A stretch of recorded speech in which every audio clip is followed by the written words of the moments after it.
Fala galera, bem-vindos a mais um vídeo aqui no meu canal no YouTube, começando 2025 já com um tema muito pertinente para quem tá no audiovisual. Eu criei uma lista, segundo a minha opinião pessoal, sem nada oficial, das 7 melhores câmeras, na minha opinião, para videomakers em 2025. É importante eu ressaltar que nessa lista eu limitei uma faixa de preço intermediário para mais caro, para não ficar algo também muito distante da realidade do Brasil. Câmeras que assim é impossível a gente pensar em comprar, são valores exorbitantes, câmeras mais para quem faz filme, documentário, novela, câmeras um pouco abaixo desse segmento, mais intermediárias, e também não fiquei preso a câmeras com excelente custo-benefício, mais baratas, porque na minha opinião são câmeras de transição justamente para câmeras nesse segmento que eu vou falar aqui. E para começar essa lista já vem uma pedrada da Canon, que é a Canon C70,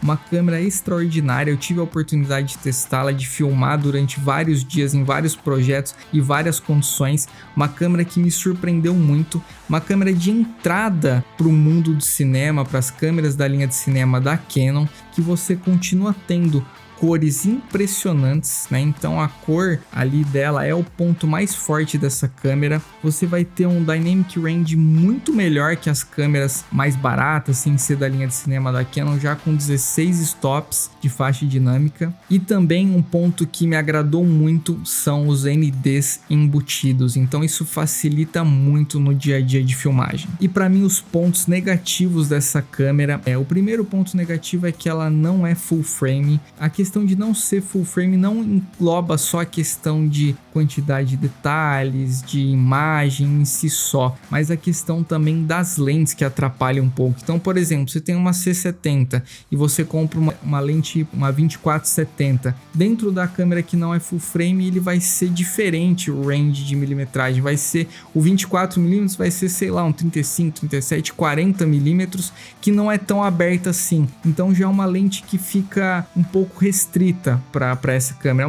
Seria uma lente boa, só que já não tem a opção de tão aberta. Ela não é tão versátil, essa lente, como numa câmera full frame. Então isso dificulta bastante na escolha das melhores lentes quando você tem uma câmera com um sensor Super 35, que é o caso da C70. E os outros dois pontos negativos, na minha opinião, dessa câmera é que ela é muito grande. Então ela é uma câmera consideravelmente maior do que as um pouco abaixo disso da Canon. Isso dificulta um pouco para montar acessórios como o gimbal, a questão de você comprar uma gaiola, comprar todos os acessórios, vai ficando cada vez mais pesado. Isso atrapalha bastante no dia a dia. E o outro ponto negativo dessa câmera é o preço. Eu acho assim que ela é extremamente boa, uma das câmeras que tem uma das cores mais bonitas, que tem as melhores cores toda essa lista que eu vou falar para vocês, só que ela ainda é um valor bem alto. Em sexto lugar, para mim não ficar só preso em Canon, Sony, que é o mercado mais forte aqui no Brasil, escolhi uma câmera um pouco diferente que também vale muito a pena e para mim é uma das melhores opções para 2025, é a Lumix S5 II.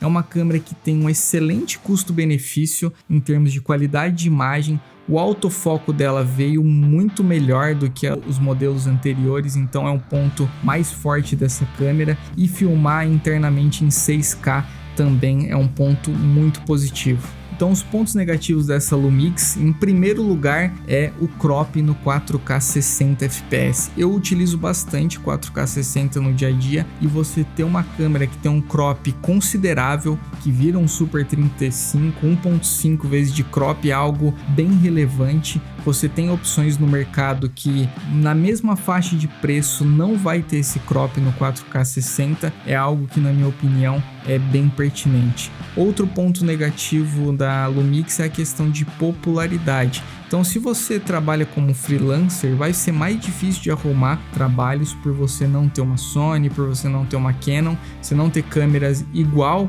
de quem está lá filmando. E mesmo que você seja autônomo, você não filme com outras pessoas, vira e mexe você pode crescer no mercado, aumentar, pegar um trabalho um pouco maior, que você precise contratar um segundo filmmaker, você vai ter muita dificuldade de encontrar alguém com uma câmera igual a sua, e você vai ter que contratar alguém que usa Canon, alguém que usa Sony, e vai ter uma dificuldade a mais no processo de edição, no processo de igualar as cores, igualar a lente, igualar o formato de filmagem. Então tudo isso são pontos negativos dessa Lumix. Em quinto lugar nessa lista vem uma câmera que eu gosto muito, tenho muito aprecio pela imagem, pela riqueza de detalhes que ela produz. Mais uma opção da Canon é a Canon R5. É uma câmera assim extraordinária. Assim, eu não coloquei a R5 Mark II porque tem uma diferença de preço razoável. Eu acho que a R5 Mark I já entrega algo assim surpreendente e por isso eu decidi colocar ela na minha lista. Então é uma câmera que quem trabalha nessa faixa de preço de câmera, muitas pessoas aqui no nosso mercado, o mercado brasileiro não tem uma divisão tão boa de filmmaker, fotógrafo, né? Tem muita gente que faz os dois. A R5 é uma das melhores câmeras híbridas que já existiram, então você vai conseguir filmar com uma qualidade absurda, com uma riqueza de detalhes assim impressionante. Filmar em 8K, por exemplo, é algo assim surpreendente. Você vai precisar de um CF Express, vai precisar de um computador bom, mas você tem essa possibilidade com essa câmera. Você ter a parte híbrida, que é uma câmera, uma das melhores câmeras do mercado para fotografia, e ainda ter uma câmera que filma muito bem, é algo bem interessante. Os pontos positivos para mim dessa R5 é a riqueza de detalhes que ela traz na imagem, é algo muito bonito, uma nitidez, uma forma, são cores muito legais de observar no vídeo, então esse ponto é o principal, e o autofoco dela também é bem avançado, bem interessante para filmagem e para fotografia.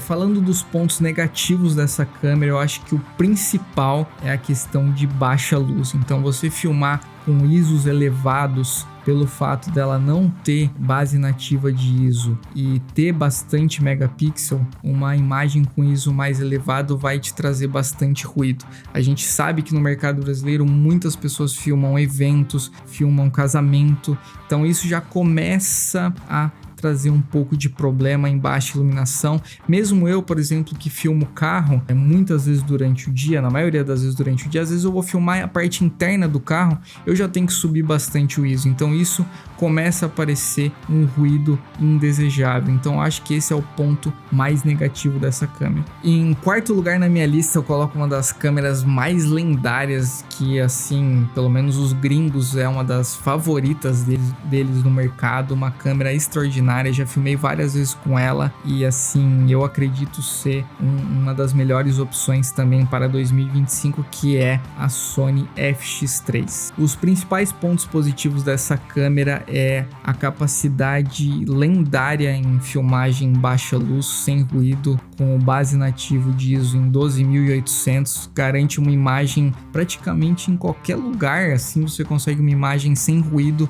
com uma qualidade absurda, com uma extrema portabilidade, uma câmera muito compacta que você consegue levar em qualquer lugar, colocar em qualquer acessório, mesmo assim ter uma capacidade muito cinematográfica. Coloco também como ponto positivo uma câmera querida em muitas produtoras no Brasil, então você vai ter bastante facilidade em encontrar trabalhos como freelance e também de contratar filmmakers fora tendo o mesmo equipamento que o seu. Então é uma câmera que tem bastante popularidade num segmento um pouco mais elevado do audiovisual brasileiro. A questão do E-mount também ajuda muito, que você tem uma série absurda de opções de lentes que você pode utilizar, desde as G-Masters como lentes mais baratas, mais acessíveis, que tem também um custo-benefício legal. E como ponto negativo dessa câmera, eu só não coloquei ela em primeiro da lista. Para mim ela é a melhor, só não é a melhor em relação à minha lista, ao que eu montei como custo-benefício, por conta do valor. Eu acho que ela é uma câmera que entrega muito, ela vale o que ela entrega, mas é um valor que já fica um pouco mais crítico ali, né? Fica um pouco mais caro, já não é tão acessível assim para o nosso mercado, então você vai ter que gastar um valor bem mais alto para uma câmera que às vezes, dependendo da forma como você filmar, do cenário que você filmar, do que você utilizar, ela vai entregar algo parecido com uma câmera, às vezes pela metade do preço. Então é uma câmera que esse valor excessivo de mercado é um contra na minha visão, e também a questão de não ter foto. Então é uma câmera muito cara que você perde a opção para quem trabalha de autônomo, para quem faz um vídeo ali para a empresa e também de vez em quando faz foto, você perde totalmente essa opção de fotografia, fica muito restrito. E em terceiro lugar na minha lista vem mais uma opção da Sony, a Sony A7S III, que é muito parecida com a FX3, lendária, muito boa em baixa luz, igual, produz uma imagem praticamente igual à FX3 com um valor um pouco menor, então é por isso que ela vem um pouco na frente na minha lista, e também ela é capaz de fazer fotos com uma qualidade bem aceitável. Não é uma baita câmera de fotografia igual uma R5 da vida,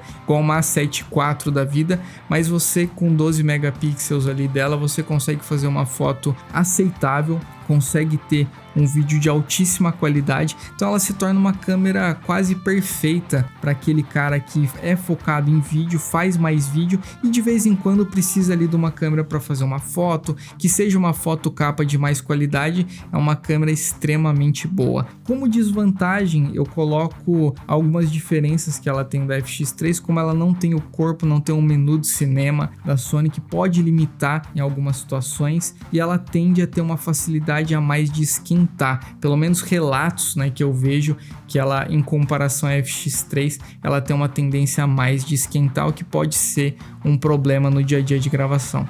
Em segundo lugar vem mais uma opção da Sony, para mim assim é a câmera com melhor custo-benefício do mercado, uma câmera assim, impressionante, que é a Sony FX30. Ela é melhor que a FX3? Não, obviamente não, mas ela é uma câmera que é muito mais barata que a FX3 e vai te entregar uma qualidade de imagem, um vídeo muito bom, muito cinematográfico.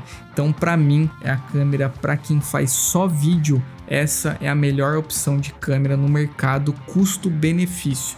Se você tem condições de comprar a FX3, vai na FX3, mas se custo é algo importante, às vezes a diferença de preço, você compra um acessório, um microfone melhor, uma iluminação melhor, de repente um gimbal melhor, então a diferença de preço é algo muito relevante, e essa câmera produz uma qualidade de imagem muito boa. Não é igual a FX3 para baixa luz, né? O ISO nativo dela em 3200, mas você consegue filmar um casamento tranquilamente, sem ter tanto problema assim com ruído, vai aguentar uma baixa iluminação muito bem, e você já vai entrar numa câmera da linha de cinema da Sony com um menu bem interessante. E pontos negativos dessa FX30, que na minha opinião é uma câmera praticamente perfeita, na minha opinião só tem um ponto negativo, que é ela não ser full frame, que é exatamente a grande diferença entre ela e a FX3. Essa questão assim, em termos de qualidade de imagem, percepção, eu confesso que é uma diferença pequena,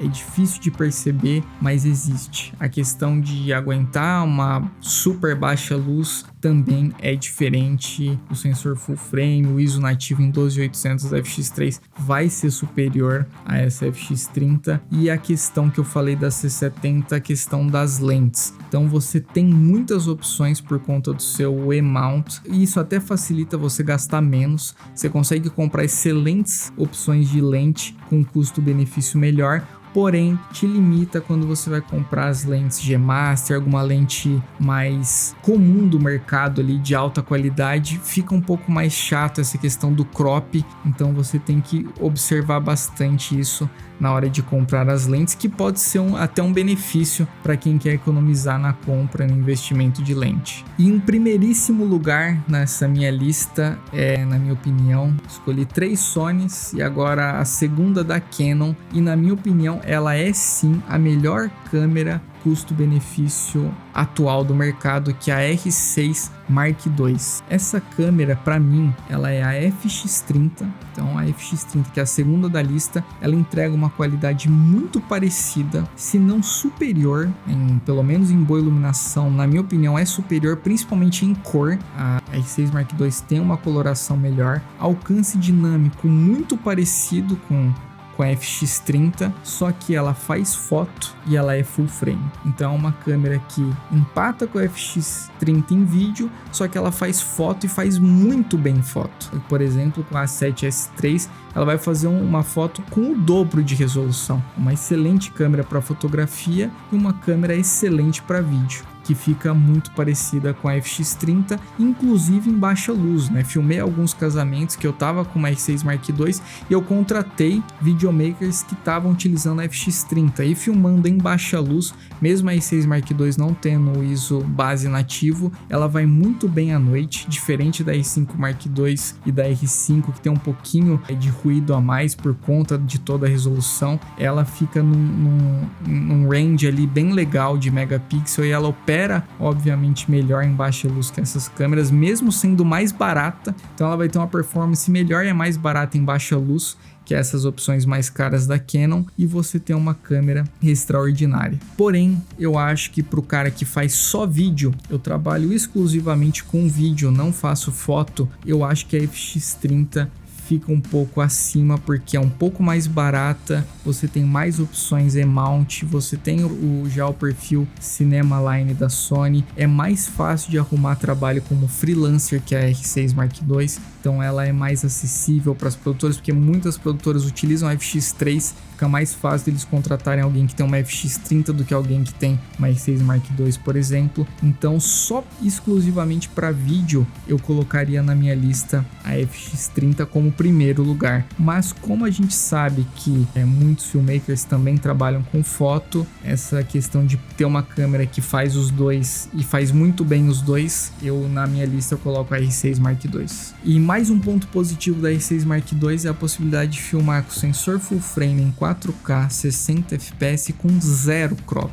O crop dela é zero em 4K 60, é comum em muitas câmeras você ver um pequeno crop, e esse pequeno crop já obviamente tira um pouquinho ali do full frame, da abertura da cena, um pouquinho de qualidade, então ela filmar em 4K 60 sem nenhum crop é também uma grande vantagem. Porém, nenhuma câmera é perfeita, obviamente, essa câmera, a R6 Mark II, também tem defeitos, e na minha opinião, o maior defeito dela é não ter o 4K 120 fps, que pode sim atrapalhar para quem, dependendo do que você filma, o tipo de filmagem, tipo de segmento que você tá, esse 4K se pode fazer falta. Ela tem o Full HD 180 fps, que é muito bom, bem aceitável, mas não é igual a um 4K, né? Então é um limitador. E o fato, um ponto fraco dela em comparação, por exemplo, à FX30, é que ela não é uma câmera 100% voltada a vídeo, não tem o perfil, né, a configuração de cinema da Canon, tem algumas limitações dependendo do tipo de acessório que você vai comprar, então não tem uma entrada XLR para um microfone mais profissional, não tem um HDMI padrão para você usar tranquilamente um monitor